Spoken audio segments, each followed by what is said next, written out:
Welcome back to the LEC Summer Splits. You are joined with Medi, Vedi, and the Telly. Let's go. Rogue and Misfits are facing off in the fight for first. Whoever wins this game is the current top team in the LEC. We are looking at some highlight plays from Rogue in their match of the week versus Mad Lions from last weekend. Yeah, thought it'd be a bit more serious. That music? It's game show music again. In the spirit of the game show theme, we've decided to spice up the segment with Kevin's game. Since when... Kevin, that's actually Kevin in the mod. Ever since Ender left, Kevin is becoming a lot more like this wasn't in the prompter earlier. Kevin is making the rules. Whatever he says is the law. Everyone at home can tell us their suggestions for rules on discord.lec.gg. Hang on. Okay. So, Kevin, let me just clarify. So, we're going to do this Telestrator as normal, and you're just going to give us random rules that we have to follow along with. The chat can also... Yeah, Kevin's confirmed it. He says he's going to give me the rules as well. So, if you're talking, I'll introduce the rule as we go along. Well, welcome everyone to Kevin's game, I guess. Okay, so first rule for our first replay, your first... Okay, this isn't confetti or spaghetti. Let's just clear that off. Your upper arm has to touch your body at all times. My upper arm? Yeah, so like your arm here, this bit. I have to do this the entire time. Okay, let's go. Okay, for first break down the first replay. We're having a look at Mad vs Rogue, as we said. This is the fourth dragon fight of the game around that Ocean Soul, and Rogue have picked up all three. Now, Mad Lions are looking for a bit of... You're struggling there. Yeah, you keep talking. Looking for a bit of a pincer movement. Kaiser's up here, and Lyoya's in the bottom of the pit. Do you want to... Here, yeah. I'll do Kaiser. And look, he's already used... That's not where Kaiser is. He also used the Nocturne Q to gain information. This ward is also spotting out the Mad Lions duo coming in from the flank from the bottom side. So what we wanted to highlight here was how well Rogue execute this play. Now, you've got to get ready on the pause button here. Yeah. Okay, here we go. So, you ready? The first thing we want to highlight is how quickly they collapse onto Armut. You ready? Yeah, here we go. How quickly they collapse onto Armut, and watch this. So they see him on the ward, they realize that only 2 members of Mad are here, and instantly all 5 members of Rogue commits to the engage. They one-shot him, right? And then once he is gone, look, they turn all their attention onto the Akali. Now, pause, medic. Oh, sorry, pause.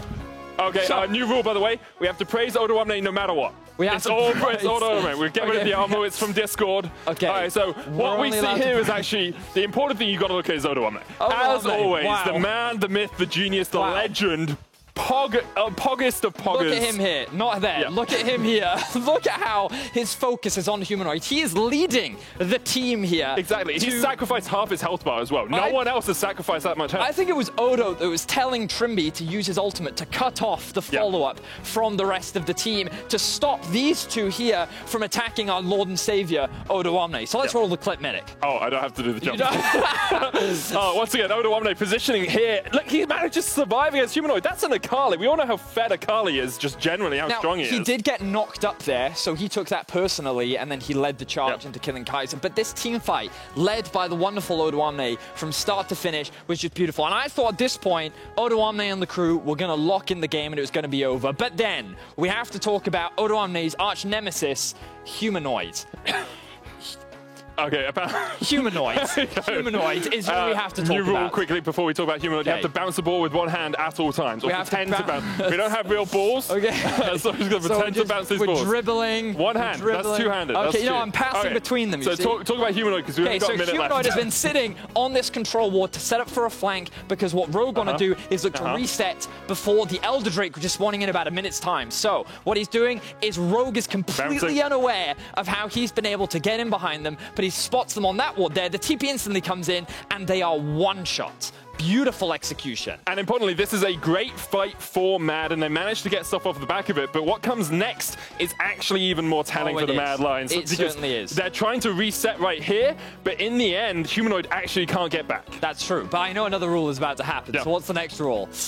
We have to explain the strat without using League of Legends terminology. Okay, so if you imagine that Humanoid is the goalkeeper, right? What he's trying to do is get... He's a goalkeeper. He's trying to get back to his goal No, okay, listen. Get to the sideline, Listen. recuperate, water break for Humanoid, and then he's going to join the rest of his team back out on the pitch. Guy. Okay, here we go. He's a pizza delivery guy, okay? And he has a fresh order right back at base. Yep. So keep right. He's got to get back. He's got to get back like, to the shop. Hey, guys. To the shop. I've got to get in. And then what happens?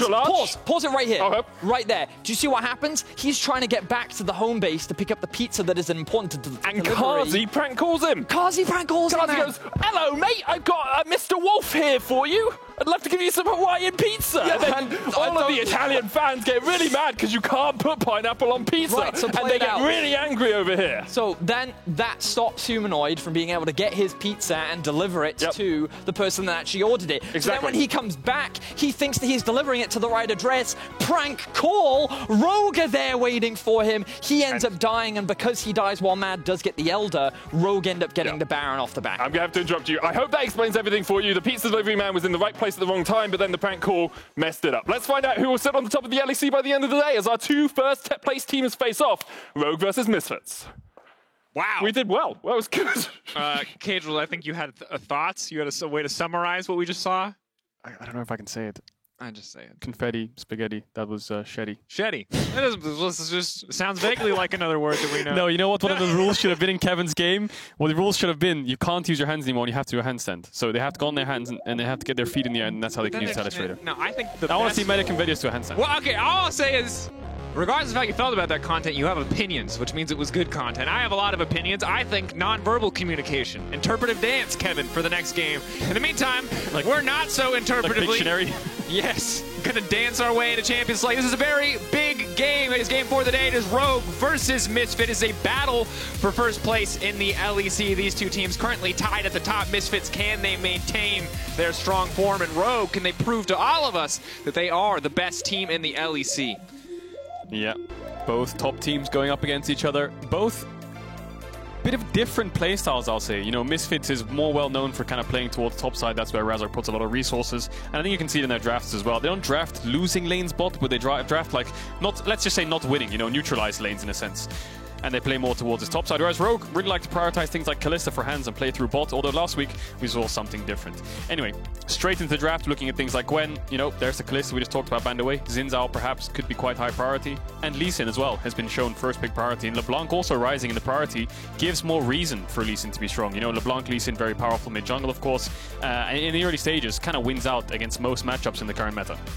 And already seeing so many AP mid lane, or at least solo lane champions being focused out here. We're going to see what the adaptation is from the side of Rogue. Now, while we've seen great performances from Ottawamne, Inspired, Hansama Trimby, even a few moments from Larssen, Larssen is a guy who has been a bit quieter this season, so we'll see how Rogue want to set him up to be as successful as possible, because once he shifted back to Control Mage, obviously a big area of comfort for him, we did see a bit of a step up in his performance overall. Oh yeah, definitely.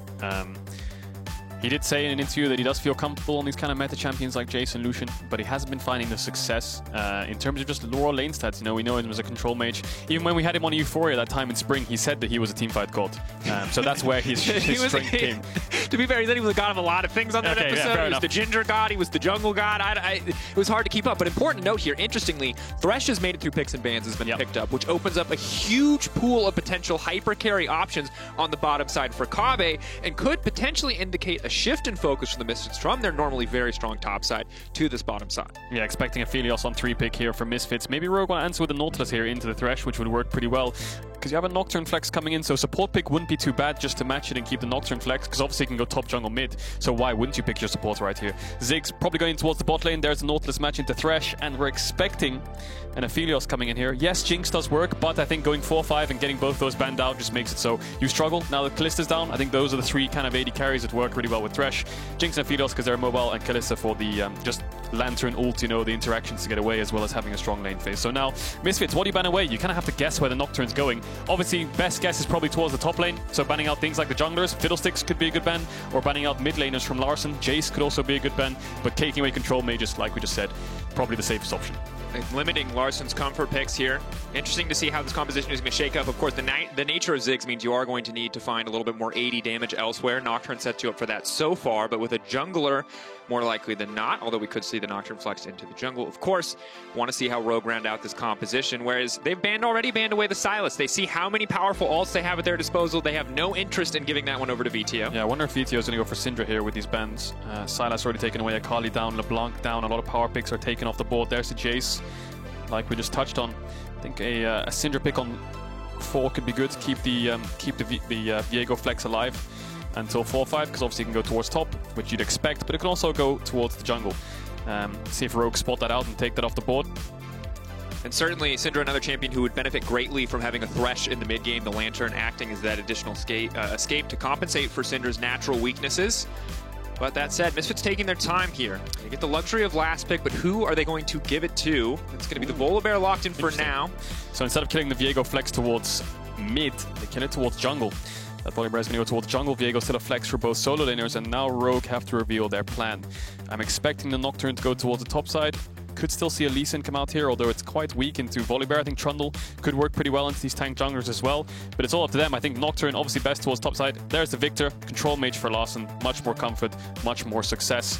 Just gives a lot of kind of late game scaling for the team, but Victor Ziggs, double AP carries is quite dangerous. As good as their late game is, having them both on the same team with a Nocturne who doesn't scale very well, he's just a frontliner when it comes to 4-5 items, Victor is just more of like, with Ziggs, double AP hyper carry, you don't really have that on-hit damage like an Aphelios. Certainly do not. And they're taking their time, baiting us with a few hover overs here, but there's a lot of options up and available for Rogue. Now, until there's a true tank, maybe that need for on-hit damage won't be necessary. The cheeky hover over on the Fiddlesticks. Remember, it was the Crowstorm, it was the murder in a bot lane. Iconic calls from Medic, no doubt. This time around, it will be a Hecarim instead. But that is going to be a sustained source of AP damage, or at least more bursty, upfront teamfight power in the form of Hecarim. Misfits, how do they want to counteract this? We'll see what they opt into, but that's a Zoe. Before I even get the chance, it gives me a Viego top into the Nocturne, Zoe mid into the Victor, and just like you were talking about, the Hecarim just provides that kind of frontline AD follow-up. So you've got a Nocturne, you've got a Hecarim, very kind of like globalish in a sense, really good engage tools alongside a Ziggs ult and a Nautilus and a Victor. So lots of zone control for Rogue when it comes to straight up 5v5. Lots of spells that Misfits have to be careful for, but they have a lot of range to work with. You know, Zoe can play on range if she doesn't get Nautilus ulted, just in case. You have a Thresh, and the Aphelios can poke here and there with the green gun, but in team fights he can also pump out lots of damage if he's untouched. So Rogue definitely playing kind of like a full dive here with double AP carries in the backline, and Misfits playing like a poke kind of let's get one kill comp, you know? Get a kill, get a reset, start to move forwards, and let the Aphelios walk up a bit more. So Misfits definitely have to be careful around things like the Dragon and the Baron. A lot of spells to look out for, and we'll see if Rogue can land them. Keep our eyes on that, see what both teams have to bring to the table. Get closer and closer to in-game. Obviously powerful champions on both sides, a lot left over. VTO, only his 4th game on this Zoe overall. It was pretty much permaban the entirety of last season and unnoticed for most of this season, as it has been hit a number of times. That said, moments away now from picks and bans as we get ready for Rogue versus Misfits, the battle for first.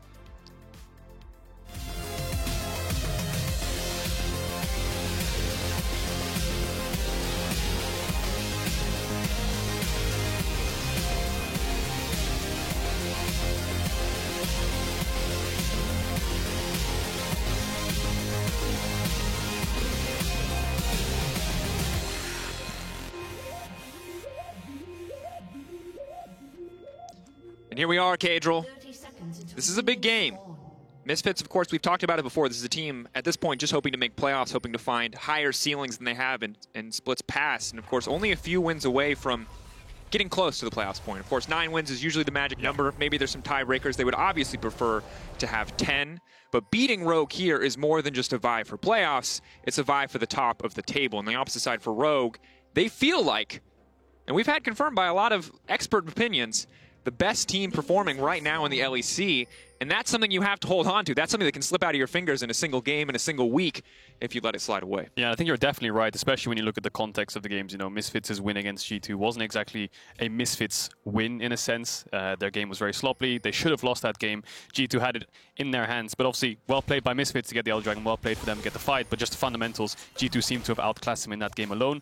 Whereas Rogue just look more consistent when it comes to early games, when it comes to snowballing through mid-game. We've seen them drop the ball a lot through the mid-game, regardless, in this regular season. But they still look like the best kind of fundamental macro team we have in the league.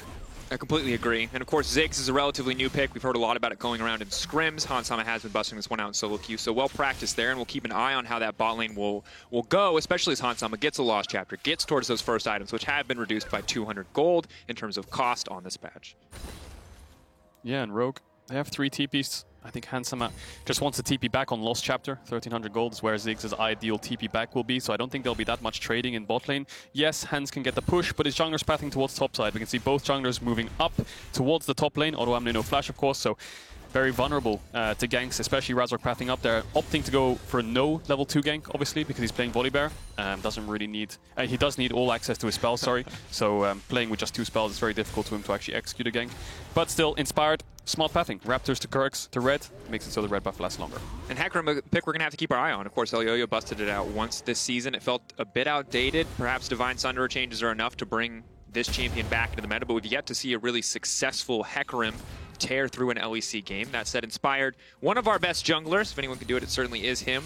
The Ghost's going to allow him to do a lot of work once he gets an item or 2 under his belt. And he's batting towards top side a little bit slower than Razork. But it's all going to come down to the priority in lanes. VTO contesting it for now and is a lot stronger than the Victor in the early stages of the game. Victor obviously a scaling champion.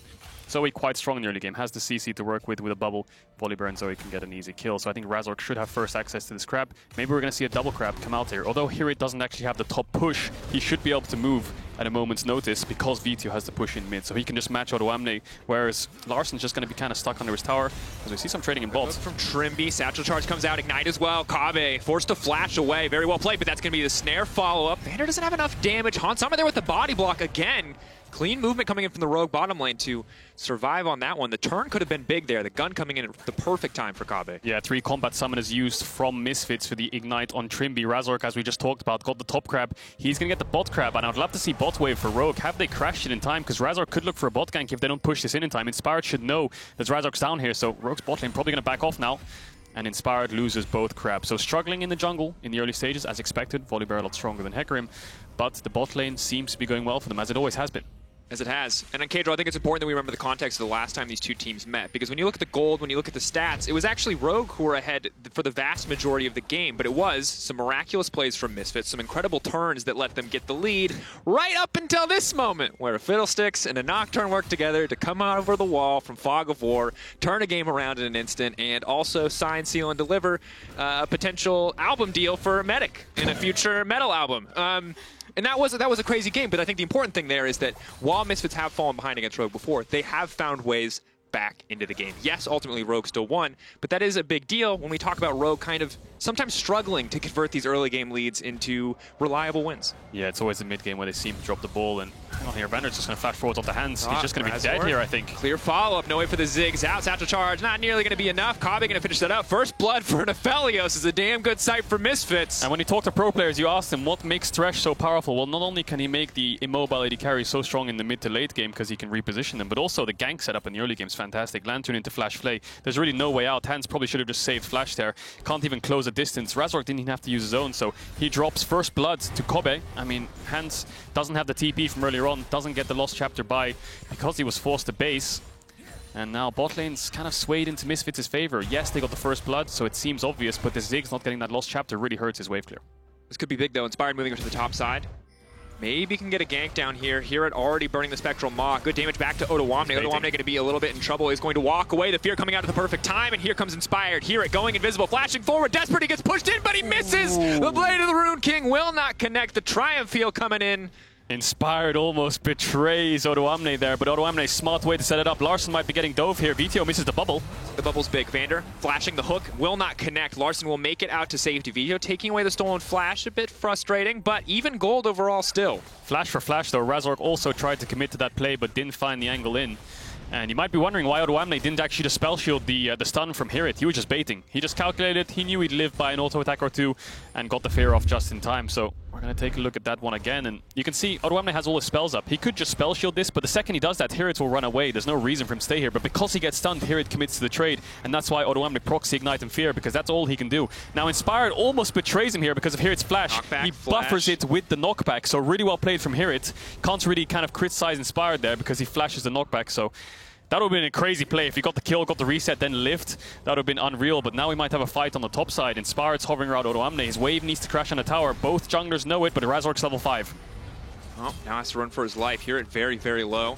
Has the Heartbreaker, has the ultimate, but Nocturnal now coming in. They're just immediately going to focus on the Volibear. That's the fear. That's the knockback. There's just too much CC. He's only level 5. He's got nothing in the exchange. Yeah, had no information either. He tried to defend the top. Maybe they were going to go for some kind of dive there. VTO was also around to cover it. Razork, no flash, gets taken down, and that's the problem.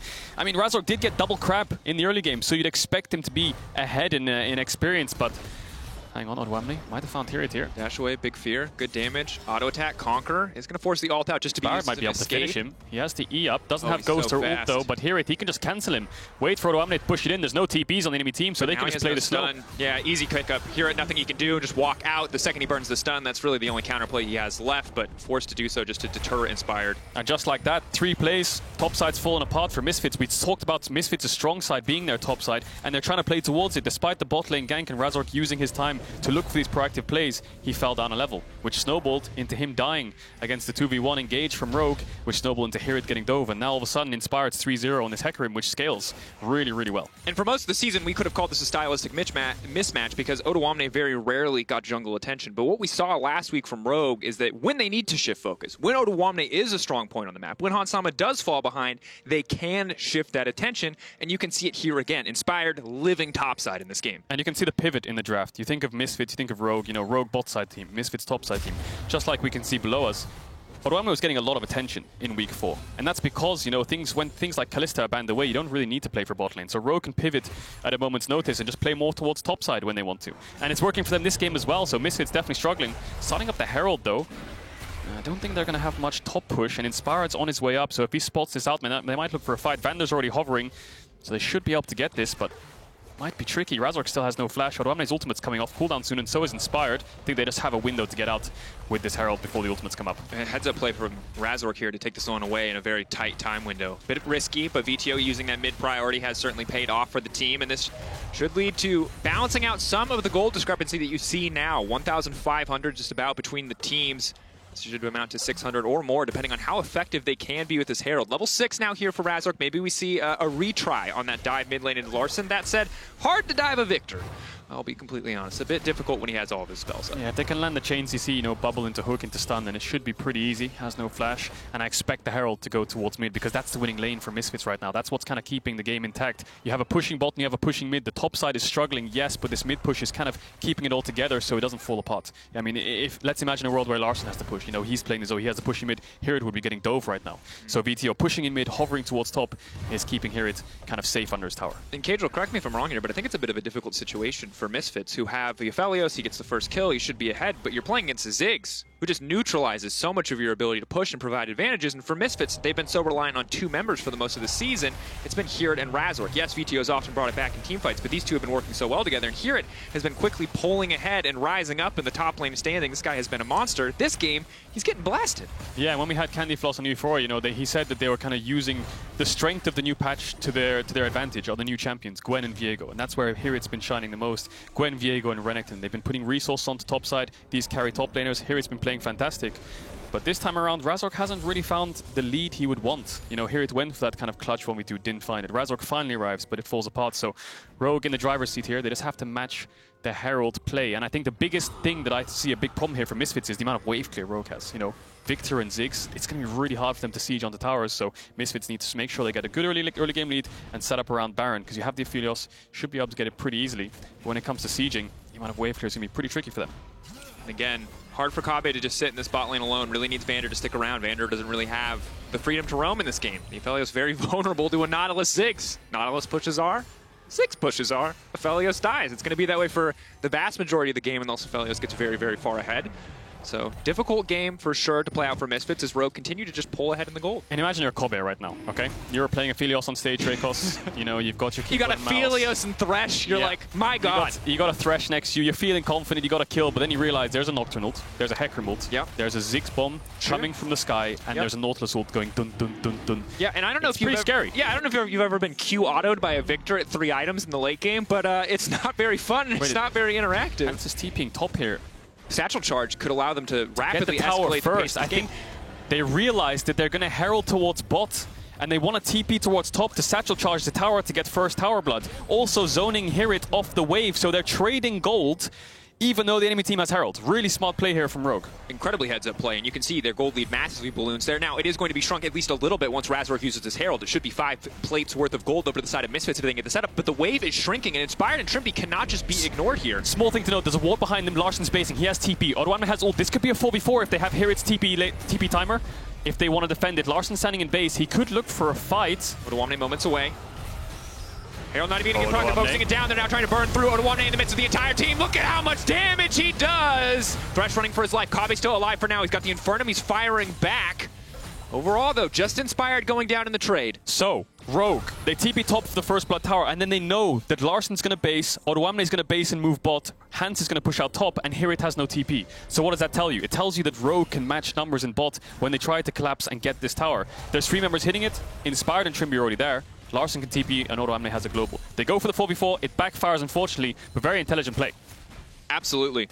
And now you're in a difficult position where towers are starting to fall, the Ziggs is freed up from bot lane, and he can just keep Satchel charging these towers. This is something we've seen Hansama do so many times on Kalista. Be put in a side lane alone, start taking tower plates by himself. He can do something similar with the Ziggs if he's allowed to keep pushing in this mid lane. Yeah, gonna keep pushing in. Second Herald will be really big for Rogue. You know, if they can get that pop in mid, pop the Satchel Charge, bot tier 1 should fall shortly afterwards. But a lot of wave clear for Rogue in mid, in bot. It's gonna be hard for Misfits to find a setup. A pick would really help out, but there's no one around to follow up. And important to note, despite Rogue actually losing that bot 4v4, the tower is still up. They didn't get the full tower gold from the plate and from that tower, so Misfits still have this objective in their hands, and they're still playing towards bot side to try and get it. Obviously, Hirit will have TP coming up, so they'll help them out a bit. In Cadril, Misfits are an incredibly awkward point, because while they are only about 1,000 gold behind, every single member of the opposing team outside of the support has completed a mythic item. They're just now getting their Divine Sunder. So for this moment, until they complete those items, they're pretty significantly far behind when it comes to trades, when it comes to small skirmishes or trying to pressure in these lanes. Yeah, they're basing now and slowly picking them up. As you say, that 2 Sunderers and a Kraken Slayer picked up. But I think the biggest problem here is, I'm just going to bring up the minimap. Look at the waves. Top lane's going to be pushing in, bot lane's going to be sitting on the tower, and Ziggs can always push the wave in faster than Zoe. So the problem that Misfits have really is, how do you re-establish control of the map if Trimby just keeps moving up and down bot side river? You're going to have to look for some kind of TP play on Hirit, or just some kind of numbers commit. You can see Hirit's committing here, has TP for top. I think Odoamne is actually freezing that, so he's moving down.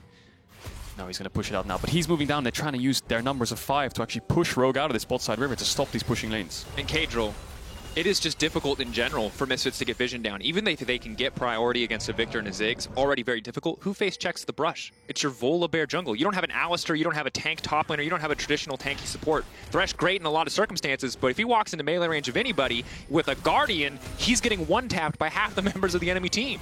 Oh yeah, look at Hans just trading from such a long distance. VTO obviously can poke from range, but if Hans just stays behind the wave and keeps throwing out his spells, VTO can't really step up ever, so Hans is now the mid laner for Rogue, and he's doing a good job of it. Waiting on the Satchel, Odo going to throw a few more autos forward.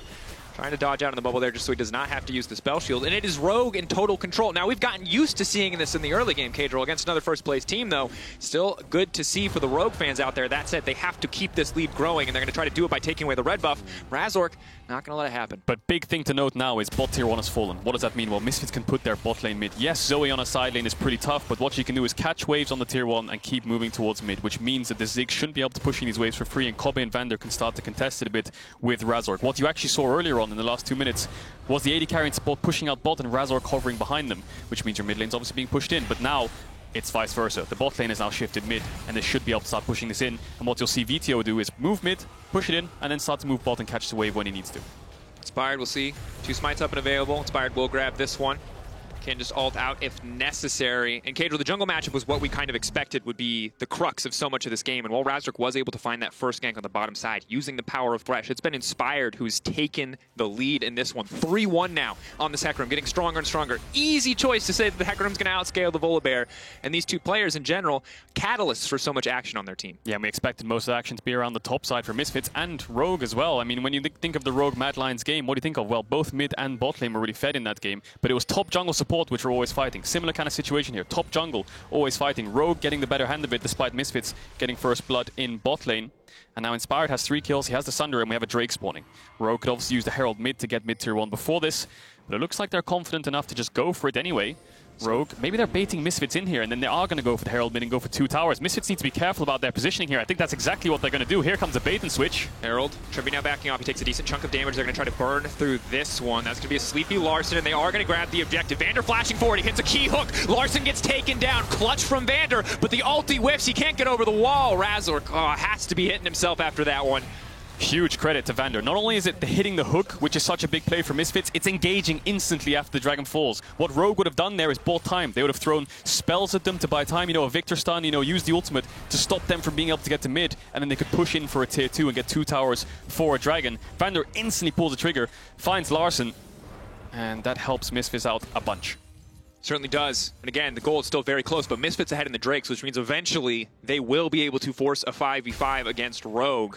And something we talked about, they don't have a traditional hyper carry. As long as they can blow up Kobbe, honestly, it doesn't matter. As long as they can blow up Pirat, it's not really significant that they don't have that. But if Kobbe's able to survive the initial burst, the sustained damage he's going to output in these fights, especially at 2-3 items, is going to be massive. And I think the biggest item you're looking at is a stopwatch, which can negate basically everything Rogue have, and I think that'll be his next item after his second one. But for now, the game's going to slow down a bit. No Dragons to fight over. Baron's still 2 minutes away. Misfits' objective is his top tier 1 or mid tier 1, but you can never really get it because your top and mid are being pushed in, whereas for Rogue, their objective is bot tier 1, like we talked about earlier. Second Herald, Herald mid tower dies, bot tier 1 should fall shortly afterwards, and that's what we're about to expect here. As VTO is playing a side lane Zoe, which isn't optimal, obviously, but I think in this game, it's necessary. If anyone could do it, you'd certainly expect it to be VTO. Obviously looked at as his strongest champion historically, has added a lot to the pool. As the TP now comes in bot side, Rogue on the retreat, Larssen holding off on the gravity field 4 now, Inspired ready to body block. That's going to be the hook going in. They're looking to turn and burn onto Razork as quickly as possible. Going golden for a brief moment. Trimby tries to buy the time, but Kobbe is there with the follow-up. Trimby flashing out, but it's not enough. Here in the midst of everyone, going invisible, but cannot escape. Odoamne on the backside, kills being traded left and right. Kobbe coming back in, but he goes right into the Zigzag, forced to flash into safety, but that's the route. Inspired going in, trying to finish the kill, but the Flay comes back. They simply cannot get anything done. Hans Sama in the back line. Razork, so many flashes being burned by Rogue, desperate now to escape. Inspired tanking the tower to keep his 80 carry alive, but Misfits are not giving up so easily. Kazi, spinning there. Has good guns for dueling, but has to get close to use them. That's the heal. Razork now going in. Kobbe does big damage if he can get in range, but the minefield is there. The minions are there. He cannot get close enough. Otto's now flying, but it will not be enough. Misfits thought they found Rogue, but Rogue's always there to answer. They managed to get there just in time as Trimby falls, and they do win out on this fight. I mean, Rogue perfectly played. We talked about their team fighting as well. The Telestrates segment, as funny as it was, they're so decisive in fights. They all just about get away. And Misfits, that fight could have been so much different if Kobbe could just get more hits off. But look, Rogue, they have a TP mid, they have a TP top. We talked about 3 TPs in the early stages of the game, and that's exactly what they do. They commit to it. Trimby, surprisingly, actually dies really quickly here. Gets popped, manages to get stopwatch off, but the VTO stopwatch is the Nautilus ult, and then the fight commences. Odoamne and Hans focusing down VTO, and then here it's obviously getting focused down because he's way too deep. And now it's a 3v4, yeah, I mean, they're going for a tower dive. I mean, he flashes away, and now Inspired does manage to pick up Vander on the backside, I believe. No, he doesn't. He just lives on 1 HP, but Misfits, they tried to recommit when they actually tried to go for the tower. And Razork's stun was huge. Gabriel, it's just so hard to track who managed to survive in this fight. And Kobbe, you saw it there. He's stacked at the chakrams. He's ready to go on the crescendo. He's ready to get damage down. There's a creep wave blocking him. There's a minefield blocking him. And he can't finish the job on anyone. Rogue, so many people on the edge of death. Hans Sama probably should have died. Odoamne probably should have gone down. But he's 1-0-4. He's still standing. And that close exchange, if Rogue had messed that up, this would be Misfits in total control. Oh yeah, definitely. And Misfits pull the trigger bot because they realize they have no top push. Odoamne is pushing it in. Yes, Misfits' objective is top tier 1 and mid tier 1. That's what you look at as the next thing for them to take. But defending a play is always good. They had a wall to find the fight. but Rogue get their objective in the end, and they win the fight. So Misfits setting up around mid. Baron is up now, so there's definitely something to play for, making sure you keep this mid wave pushed in, trying to get some control towards the top side. odoamne has ult up again, and he's hovering around mid. Trimby's in base, but I think this mid tier one's just going to fall. Misfits forcing mid down is going to be big for the Zoe. Gives so much more access. Eyes on Cobb, or Hansama rather. He's just going to get one shot. That's the power of the Zoe. One mistake is going to cost you. Yeah, Hans has no defensive items, and he has no cleanse. One bubble, and he's just gone. VTO gets max range on that Q, and now they're setting up around the Baron. It looks like they're going to start it. Larsen's basing. He's going to TP in. There should be 4 members of Rogue to respond to this, but it's a 5v4. Misfits have all ultimates ready, and Vander has flash, so he can definitely turn it whenever. He's on the edge of the pit. Maybe he's going to look for it, and Rogue might be too late. No flashes on the side of Rogue. Inspired, he might have to ult into the pit, but they've already gotten it. Misfits, a single pick leads them to the Baron, and they're right back in the game. And that's huge, especially when you've got top tier 1 up. Dragon spawning soon. You should be able to regain control of the entire map. As I said, here it's pushing out top with no TP, so they might be dropping this Dragon. Maybe they fancy a 4v5 anyway, but regardless, Rogue a lot of wave clear, but Misfits have Baron now. And we talked about it, Cage. The last time these two teams played, it was Rogue. So often with the goalie. Ultimately, it was a single fight that turned the game for Misfits, that brought them back in before Rogue turned it back. Now we're in a situation again where Rogue have put themselves in a deficit. Yes, they can delay the Dragon Soul, and that is big, but for now they have to survive the Baron. So much of the wave clear of the Ziggs and the Victor is mitigated by this Baron buff. Probably still enough to stop inhibitor turrets from going down, but a lot of gold is about to go into the back pocket of Misfits. Oh yeah, especially when Rogue commit 3 members to this Dragon, they all have to base. Inspired's farming his Krugs. What's there left to defend? It's just a lonely Hans. Top tier 1's fallen. Misfits, when they walk up here, should get mid tier 2, and then they can look to move top and join Hirit and take top tier 2. So that could be 4 towers falling if Rogue aren't able to defend this top tower. Inspired will be late, but Misfits don't know. We'll see if they commit though.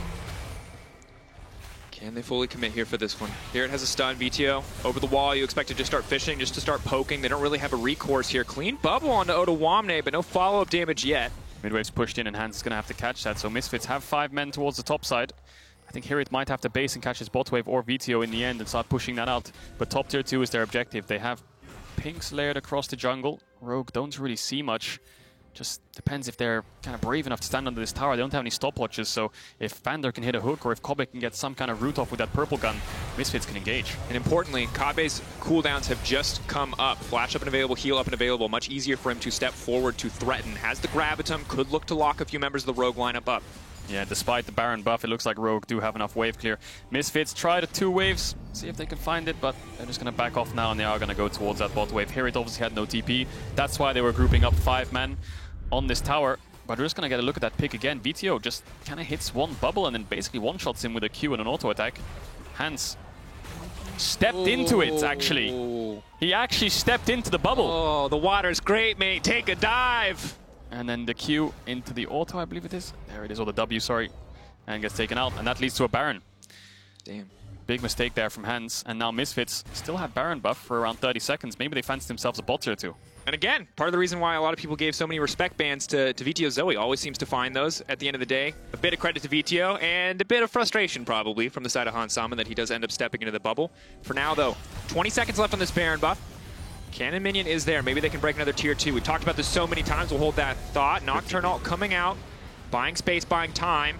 Nocturne now going in onto the backside. He should just be immediately able to delete Kobbe, and he does. Razork now getting cut down as well. Inspired is big. odoamne is big. 2 items on each of them. Vander's got nothing on the AP. Backliners on the side of Rogue. VTO has to run for the hills. Razork can hear it in a similar situation. Misfits on the retreat. Good punish from Rogue. I don't think you can get away from the Hecarim. If he knows where you are going down. odoamne coming in as well. He's going to grab that one. Razork drops.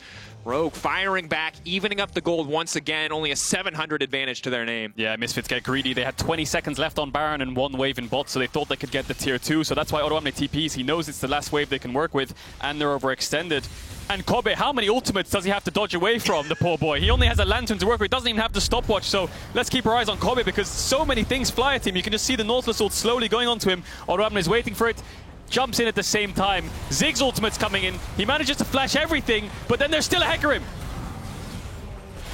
Oh, if you're wondering what hell looks like for AD carries, this is it. This is the comp. I'm guessing the 8th or 9th layer, if you want to get biblical. I'm not entirely sure. Inspired just going to run this one down, though, at the end. Little Ghost Rider action here, and The only thing that could be remotely worse than that is a Camille top, you know, to kind of Hextech ultimate him, keep him locked up for the Ziggs ultimate, so he can't flash out, right? So, oh god, that was the worst combo to ever exist in competitive. I remember that meta. Kobe, even if he has flash or heal, it doesn't really matter. Rogue have so much gap close and so many things to throw at him. He needs a stopwatch, he needs a GA, some kind of defensive item to be able to live, and even then, it's going to be hard. So here it's behind. VTO is not really a team fighting champ in a sense, unless people are kind of flashing everywhere. You can pick up spells. You're more of like a poke champion.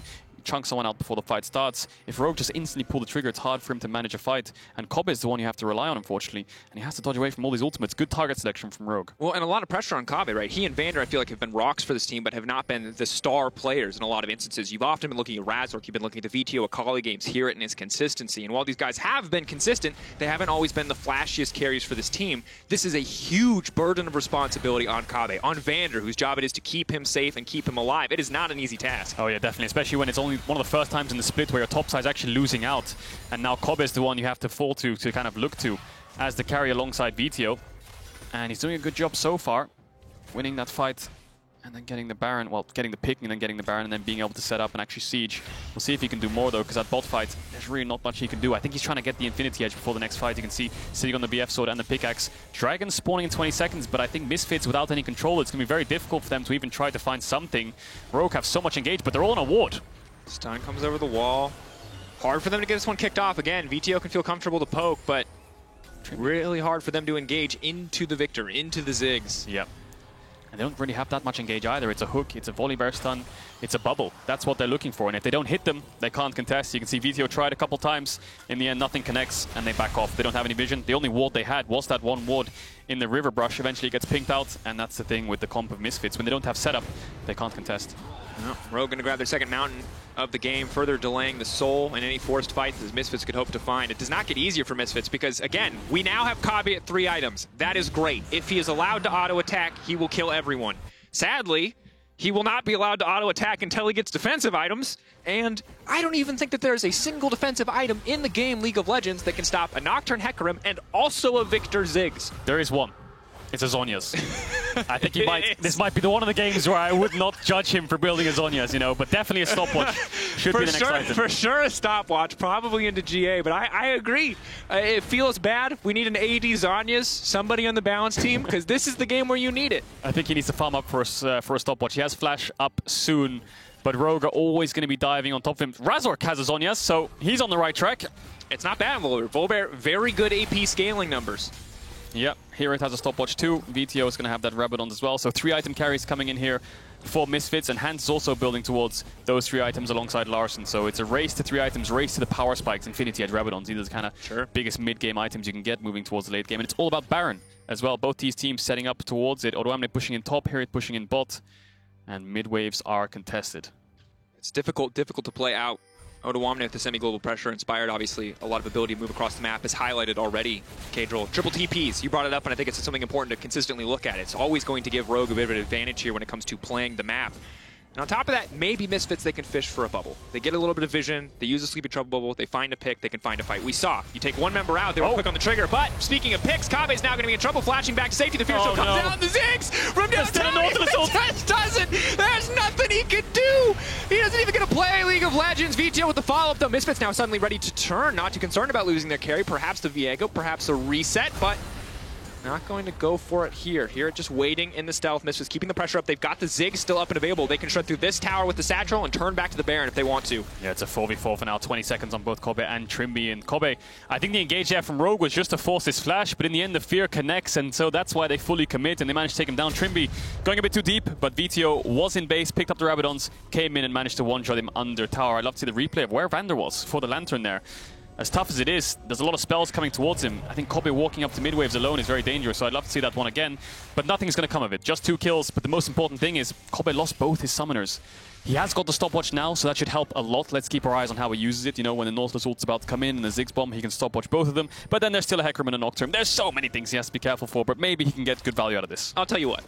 When he survives, we'll explain how he survives. But until he does it, Today on this episode of I Shouldn't Be Alive, well, he actually does go down. So Vander actually goes for vision while Kobe steps up on mid-wave, so there's just a bit of miscommunication there from the bot lane of Misfits, because the Thresh needs to be in range for Lantern, especially if you want to walk up and contest waves. But the thing is, Vander is in range for a lot of this play. The problem is he doesn't have vision. Nocturnal is completely blacking out where he can actually see. That's true, but I think separating from your AD carry when he wants to walk up is already dangerous. I think if they want to get deep vision, then Kobe should be behind him. He should be the one that's at the tier 2, walking with Vander behind him and getting the vision first, before actually just stepping up to mid-wave while Vander's doing clearing wards or getting vision. 2 plays at once is always very, very dangerous, and Rogue pulled the trigger. I wonder if they even had information on Vander during that play, because maybe they just thought they'd go for him anyway, get the sums, and then they figured out they could get the kill as well. So nothing's actually happened despite those 2 kills. Rogue obviously going to start to contest vision now because they have the push, and Kobe definitely can't walk up now because now he has no sums and no tier 2 tower.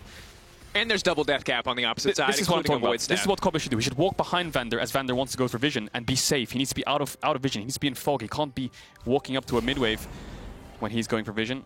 But regardless, the map's in the similar state. Bot push for Misfits, top push for Rogue, and mid-wave's always contested. And again, the gold is very, very close. 1.5k. I feel like I've said that number a million times this game, but neither team has been able to amount these large, greater leads. Every time it feels like one team is starting to take off, the other team has been there to shut them down. That said, Rogue, lots of plays going in their favor. They're far enough ahead now. If they get the setup on this Drake, I don't think Misfits can contest, and its sole point is a big deal in this match. Oh yeah, definitely is, but one team could opt to a Baron Rush when they move to get set up. Big items coming in, we talked about it before, but GA and double Rabadons for Rogue. And the stopwatch, IE, and Rabadon's coming in for Misfits, so all these champions kind of spiking, getting towards those level 18s. And now Misfits have setup. We talked about setup being so important, especially when you're playing Zoe and Thresh, when the enemy team has to face check into you. Hitting these skill shots is so much easier, and the second one lands, that's when you can finally engage. So not having the setup very tricky, having the setup makes it a lot easier for this comp especially. It was a hook and a flash onto Larssen, the one Misfits their first exchange. It was the bubble onto Hansama, the one them their second, got them their Baron, and started to push them back into this game. Can they find another pick like that? Can they find another setup? Kobbe has his ultimate, as well as the Gravitum to fish for something, but for now they're just settling for priority over this objective, and just as you called it, Kadro, Rogue already threatening. Yeah. Just moving up, saying, we can go to the Baron if you try to take that Drake. It's really hard. You could see Trimby tried 3 or 4 times to walk up there. A bubble just kept coming out of the bush and hitting him when he tried to get any source of vision. So now Rogue are just going to force a Baron. They want Misfits to walk into them. But now they're indecisive, then they stopped it. The Dragon's going to fall, and they're not going to get anything from this. Maybe they want to try to find and engage in mid. Odoamne's around. Ultimate now coming out. They're retreating. Volibear in the area. Can they actually lock the Spelios down? The wall comes in. He goes golden. That's the stopwatch. He's at least burned 1 cooldown. But now the follow-up to Ziggs off the hook. There's just no room for Kobbe to play. Yes, Misfits get the Dragon, but at what cost? Here, though, with the resets. Trying to get something back. Turning into the Nocturne. Trying to reset again, but he just does not have the damage. He does not have the life. There's nothing there for them. Rogue can now turn back to the Baron. If Kobbe had Flash, maybe there's a world where he could live there because he wouldn't get hooked. But what can he realistically do in these fights? He's just getting 5 ultimates thrown at him. He can at best stopwatch 2 of them. The Lantern was even there to try and help him out. But it feels like every single fight's just a 4v5 from the get-go. Kobbe has to play on a different screen, a different rift to the whole lineup of Rogue if he wants to be able to actually live in these fights or even try to push out waves. But now Rogue should just get an uncontested Baron. Razork's down, Kobbe's down. VTO could look for a steal though. He has Smite that he's picked up, and he might get Trimby here. VTO's going to grab 1. That's just Trimby taken down. Gravity Field. They take this very slow. This is the other natural downside of not having an AD carry. You do not have sustained damage to take down major objectives. The flash. He has the flash. The Smite war. Oh, hook. 700 health. Ooh, the Smite faded. I think VTO, I'm not sure if he used it on Trimby or it just kind of faded because he had it for so long, but he lost the blue Smite. I think if he had it in that scenario right there, there's a world where he could have stolen it. And ZoeQ can surely outsmite at this point in the game. It's a ton of damage. And let's just look at Kobbe. He gets Lantern. Great. Odoamne is still going to follow you, and he does manage to stopwatch the Fear. So he holds it for a second, gets some damage out, and then stopwatches before the Fear connects. Okay, well, that's 1. Gets the Hecarim. There's 4 more coming. There's a Hecarim ult. There's a hook. There's the Ziggs ult. Larssen arrives, right? There's so many more things he has to deal with than 1 or 2. And he just gets taken down. From there, it's instantly a 4v5. Here he tries his best, gets a reset, but yeah, just numbers disadvantage from the get-go. And the thing is, when one of your carries falls, you need more DPS from the other. Yes, VTO's playing amazingly at setups, you know, at getting picks, at getting chunks, but when it comes to raw team fights, when Rogue is just 5-man collapsing as a death ball onto you, there's not much Zoe can really do. And I think the thing is you're just... If you show me both these top sides and you tell me which one I want to pick, I picked the Nocturne Hecarim because they get to kill 1 person for free at the start of every fight. You would assume so, yeah. There's a dream where Viego gets the resets and he gets to pop off, but that is feeling more and more like just a dream and not an actual execution that Misfits can pull off in this game. It's like Inception. You have to spin the thing. Where am I? Oh, no. No, but Kobe has GA soon, so he should be able to do more in fights. The fights should look a little bit different to the last 3 or 4 where we've seen Kobe just instantly get one shot. But then, as I say that, Larssen level 18, Hans almost level 18, void staffs for both of them, so it's not going to get easier. And critically, he does not have the GA yet, which means that he can't force a fight for at least a few moments. 35 minutes again. 2 minutes and 20 till the Drake. He should have the objective then. Just about surviving this Baron, holding on now for the side of Misfits. But then you have to look at Rogue's comp. Yes, they have good wave clear, but what's their siege? They have 2 range champions at both like really low range. You have a satchel to finish the tower, but you're relying on the creeps a lot. Odoamne won't be wanting Hirit here. Hirit definitely getting stronger and stronger. Perhaps outscaling in the side lane is an option for the Viego. Obviously just a ludicrously strong champion in 1v1. Larssen might be TPing back here. I think Rogue wants to stay, just wants to make sure that he's full HP. There it is, TPing back. And Rogue, it's hard for them to hit towers, but if they can use ultimates to force them away, then they should be able to do it. I want to see maybe Trimi walk up and hit a hook. Maybe Larssen can use the Chaos Storm to force them back, but Kobe has the GA now. VTO has poke. It might be tough for them to hit towers. Kobe. TP. Kobe whips on the ult. It's a big deal. It's a major form of CC gone now. There it is. There's the ultimate to just zone them away. I don't think they're going to go for it. One auto, that's they are. Fuse, and now they're going to push for a little bit more. Odoamne just continues to step forward. Inspired stepping on the front line. Rogue just looking to take the objective. They don't want the fight, but they might have to take it anyway. Inspired now getting engaged on. Immediately unstoppable. But this damage from the Ziggs is massive. Kobe, it doesn't matter what he has. He just cannot fight in this game. Rogue, they are out for blood. VTO has to run for the hills. He's got no mana. There is no room for him to survive. No Hecarim knows where you are. Larssen knows where you are. There is no survival there. That's going to be it. I think they're just going to be able to end the game here. Hans has the satchel. Kobe's back up in his full HP. The good thing about having the Guardian Angel is obviously if he dies to all this dive, then he's fine. Hang on here. Here it is. Kobe. Okay, the only way this is going to work is if Kobe can hold on. He does a lot of damage. The Baron buff's fallen off and Rogue don't have a wave. It's coming in bot soon and one tower has already fallen. I wonder if they can actually end here. VTO's 40 seconds, Razork's 20. They have one more wave to work with and it's this bot wave. Vander. Kobe's got to be sweating. A lot here. He's got perfect guns for the 1v1 if he can just get into the midst of the team, if he can just scrap, but there's still just no room for him to play. He can't do anything against the Ziggs and the Victor. The GA is procced. He is running. Rogue are collapsing. Larssen gives him no room to play. Rogue will take first place in the LEC. They will stand uncontested at the top of the table, 8-2, knocking Misfits down. Yeah, they should be able to end here. VTO 10 seconds away. That's going to be the Nexus. And the thing is, he had a stopwatch, but he had no flash. He had flash, but he had no stopwatch. And then the next one, he has Guardian Angel, but you know what he doesn't have, Dracos? He doesn't have Magic Resist. So 1 bomb from Ziggs, 1 E from Victor, he's out of it. 4 items, mages across the board. Yeah, there's really not much he could have done there in those fights. I feel for him. It's hard. Sometimes in Aphelios, you say, hey guys, just wait till 3 items. Hey guys, just wait till a different draft. Rogue set up to shut Kobe down. Misfits, that's where they got the ball rolling. That first kill, things looking so good. They fired back with a few picks. But ultimately, Rogue and their composition just demolishing Misfits in every one of those short exchanges, every one of those fights. And you can't even fault Kobe for this game. There's just nothing for him to do. There really is nothing he can do in these fights. You just watch it. No matter how perfectly you play these ultimates at point and click, there's no dodging here. Yeah, and even the Ziggs and Victor who aren't immediately point and click, there's more than enough They CC basically are because of the CC, yeah, exactly. So it's a rough one. It's a rough one. But yeah, Rogue won out on the top side.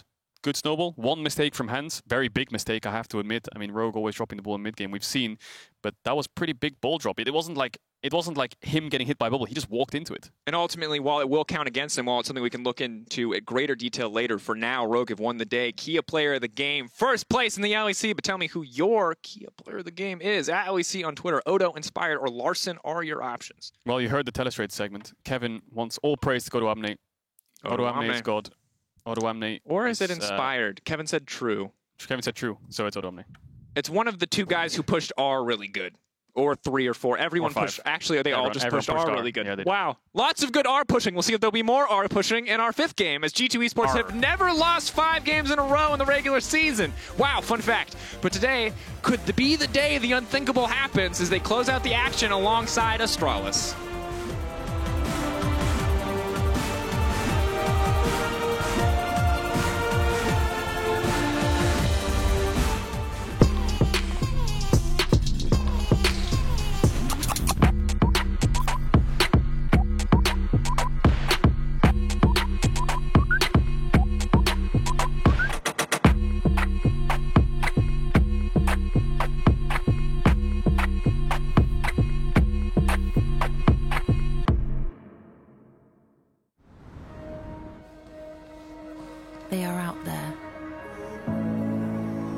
waiting to be discovered. Some of them are big, and some of them are small. But that's the thing with ideas. They don't just come to you. To find them, you have to move. Kia, movement that inspires.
Welcome back to the Berlin studio as Rogue rises to the top of the LEC standing by defeating Misfits. Inspired, thank you so much for joining me. How does it feel to become the #1 team in the LEC? I mean, it feels great, right? I have already been here, so it's not like a new experience. Because I think, was it last split or like 2 splits ago? I think we were also first in the standings at this point of the split, but we still didn't win the whole split. So I know that even though we are first place right now, it doesn't really mean much. It just I guess it gives a good vibe for the team that everyone is happy and everyone enjoys the game even more.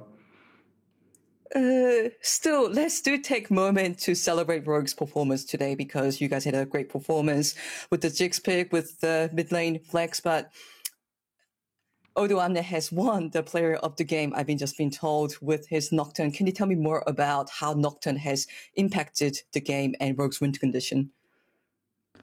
I would say that the Nocturne was kind of, I mean, I wouldn't say he solo carried the game, but he basically did 50% of the whole team. I think 4 other players did 50%, and he did the other 50%. I think he played so well in every top fight, and he basically just donated 3 kills for me. And then in every team fight, he was just pressing his air button on Aphelios and was one-shotting him all the time. So I think he played very, very well this game. I was very surprised he didn't make a single mistake for the whole game. That was very impressive, I think. You say that you don't feel like Odoamne has solo carried the game. This is a main question. Are we taking give POG to Odoamne a bit too far right now? I'm not sure, but I mean, okay, I didn't say that he solo carried the game. Okay, honestly, he kind of solo carried the game, but obviously, if we didn't help him a bit, he would probably not solo carry, but I still give him the most credit out of every one of us. So yeah, I kind of solo carried. Let him be. Yeah, fair enough. And also, let's celebrate the fact that you were helping Odoamne a lot, especially in the early game. And I do want to talk about your jungle proximity, because Rogue traditionally has played around their bot lane. However, we've been seeing more jungle proximity for Odoamne in the recent weeks. And today's game, is this something that Rogue has been experimenting overall, or was this a specific strategy against Misfit? I think it just comes out of draft, because usually people say that we are just playing around bot side, but I think we just play champion like Kalista, Draven, and stuff like that. So obviously you have to get those champs ahead to make them work. That's why we mostly play around bot side. But this game we picked Ziggs, which is the champion that is very good at clearing the wave and at playing 2v2, because it's very hard to dive him, because he will always just QE the wave and enemy can't really do much stuff against him. So then it's good to get your top side ahead, and if our Nocturne is getting ahead in this draft, then it's very hard for enemy team to play. So I think we can play both styles really well, but we are just mostly drafting for carrying both sides. That's why often we just play for both sides. Earlier in the interview, you did say in a bit of a bittersweet that you've been here before, and we know that a lot of the Rogue players are not just about doing well in the regular split, but also in the playoffs, or also in possibly even Worlds. Would you say that Rogue is currently diversifying its playstyle, its win condition for the long term success? I mean, definitely, it's always better to be able to win the games through many drafts, many champs on every role, because I feel like at some point we were playing only for bot side. Last year when we made it to Worlds, I think we were playing mostly only around bot side, and if we didn't get ahead through that, we were kind of getting lost in game. So now we are trying to be good at playing around every side, and this for sure makes it harder for enemies to draft against us, because now they can't only prepare bans into both sides of the map, but they also need to think how to draft against us on the other sides. And this is my final question. With this flexibility of Rogue in mind, your next game is against G2, which is the match of the week. And there is a bit of a history between G2 and Rogue when it comes to regular split. What are your resolutions for tomorrow's match? I mean, I hope we will break the losing streak against them. We already beat them in playoffs, so it's kind of weird for me that we didn't beat them a single time in best of one yet. So I think it's very good time to finally break it. And I wish you absolute best luck on it. Thank you once again for the conversation. Thank you, Inspired. Thank you. Thank you. And after the break, we will watch as G2 attempts to break their 4-game losing streak against Astralis. So stay tuned.